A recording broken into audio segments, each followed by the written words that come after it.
They say that revenge is a dish best served cold, but so is ice cream. Hey, friends, it's your old pal, Barkey J. Dog here, back with another movie review. East Germany. It was a thing, and part of Commieland in the Cold War days. Back then, you wouldn't think they were making good films, let alone sci-fi films, good or otherwise. But is that true? Well, let's find out.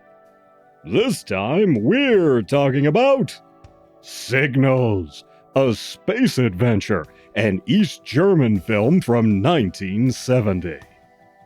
Our story goes like this.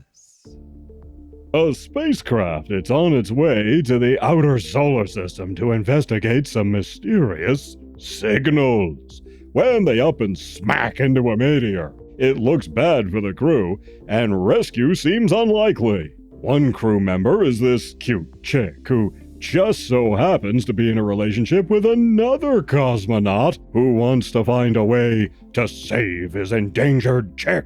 So another mission is launched, ostensibly to place some comm satellites in the outer solar system, but unknown to most of the crew, there are two secret side quests for Team Spaceman. One is to try and conduct Operation Rescue Chick, if she and the crew are still alive after all this time, and also to dope out what the mysterious radio signals are all about. All signs point to aliens. Can our heroes pull off Operation Rescue Chick? Are the aliens real, and are they friend or foe? And doesn't this bed look super uncomfortable? In our cast is no one you'd know, unless you lived in Germany. Most of the main cast have been in stuff, but mostly over there. You know for sure the guy who directed this, Gottfried Kolditz, was cribbing hard from Stanley Kubrick.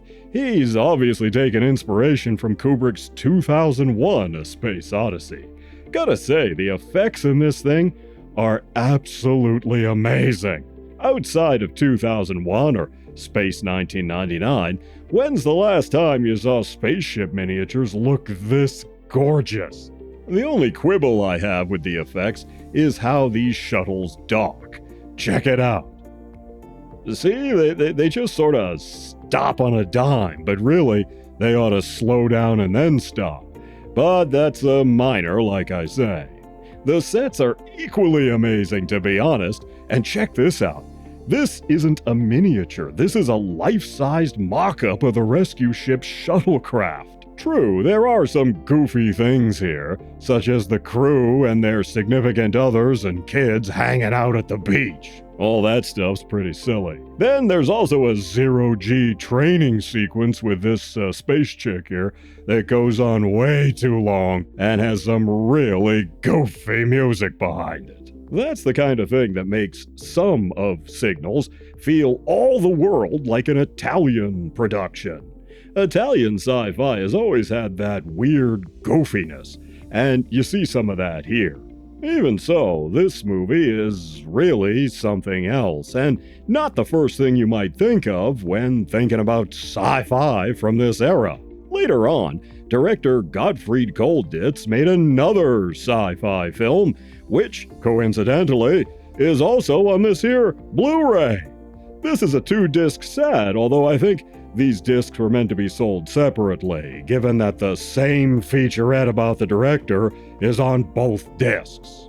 This other movie is called In the Dust of the Stars from 1976. In this one, a space crew receives a distress call from a planet, and so they go to investigate. The people they meet seem goofy, but everything seems fine, until the crew discovers that they aren't actually the planet's inhabitants. No, these aliens have captured the planet and are stealing resources for their brutal empire. This is the henchman who henches for the real baddie. The crew has to save the day and lead the people of the planet prisoner to revolt and Freedom! John Pertwee, the third Doctor Who, ran into something like this when encountering some Daleks in one story. Again, most of the cast would be unknown to us, but they did appear in many things in Germany. The locations are interesting. This labor site is obviously some kind of large-scale mining operation. It was a salt mine. And these weird land formations, these were in Romania. And these locations are ones we've not really seen before. So they're different and interesting and look pretty good. Kolditz really dialed up the goofiness to 11 here. The fashions are all super bizarro. I mean, look at the bad guy there.